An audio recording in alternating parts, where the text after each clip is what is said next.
ನಮಸ್ಕಾರ ಪ್ರಿಯ ವೀಕ್ಷಕರೇ, ಎಂಆರ್ಎಸ್ ನ್ಯೂಸ್ನಲ್ಲಿ ಸ್ವಾಗತ.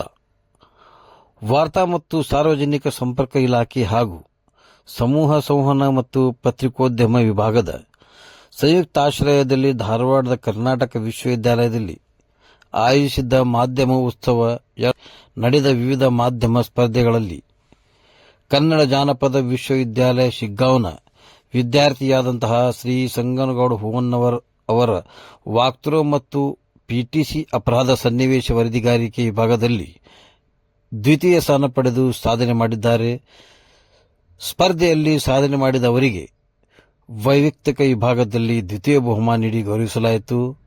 ಪ್ರಶಸ್ತಿ ಪ್ರದಾನ ಸಮಾರಂಭದಲ್ಲಿ ಪತ್ರಿಕೋದ್ಯಮ ವಿಭಾಗದ ವಿಶ್ರಾಂತ ಪ್ರಾಧ್ಯಾಪಕರಾದಂತಹ ಡಾ ಎಎಸ್ ಬಾಲಸುಬ್ರಹ್ಮಣ್ಯಂ ಉಪಸ್ಥಿತರಿದ್ದರು.